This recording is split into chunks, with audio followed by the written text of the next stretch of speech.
Good morning, my name is Patrick Dunn, and I'm going to speak to you today about two life experiences that have prepared me for my biggest test to date. Without these experiences to draw from, I don't know how I could have made it through this last ordeal. The two experiences that led up to the third are the death of my best friend my senior year in high school, the death of an inmate as a newly promoted sergeant. Both helped me deal with the death of my mother this past year. The third football game of our senior year, after the football game, my best friend was heading home and unfortunately was killed by a drunk driver. They pronounced him dead on the scene. We had been together since third grade, tight as brothers. I was the captain of the football team, so therefore I had to help rally the troops so we could continue on through the season. A few more games into it, my play had really deteriorated and my mind just wasn't into it. I had contemplated leaving the team. At that point I realized that I had to rely on friends and family, coaches and teachers to get me through that ordeal.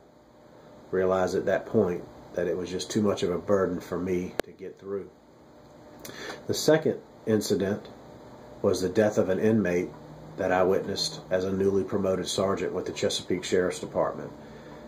April 12th at 2 o'clock in the morning I received a call from my deputies stating to respond to C Block that there was an inmate in distress.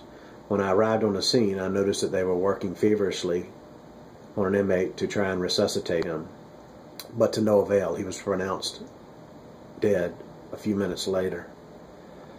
Again, that showed me that I need to rely on my friends and family to get through trying times.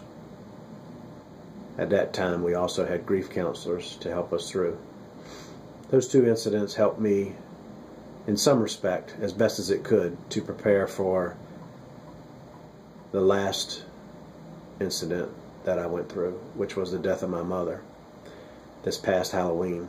I received a call from my sister to come to the hospital at about 7 o'clock. I hadn't planned on coming because it had just been a long day. I was really tired. The night before, we had taken my mother to the hospital like we had done a few times before. They would pump her up with IV fluids, get her some rest, and we'd take her home. Unfortunately, this time it wouldn't be that way. I picked up my children. We went to the hospital.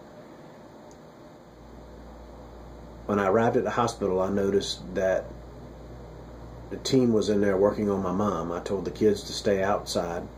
I walked in and noticed they were trying to revive my mother. I bent down and gave her a kiss.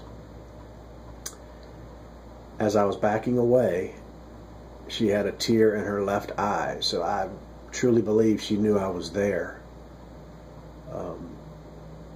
The team came out and just said there was nothing else they could do.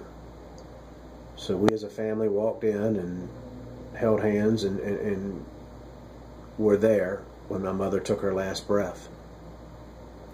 I believe she truly waited for us to get there and come around her so she could go on in peace. I don't believe if I hadn't have witnessed death, granted two totally different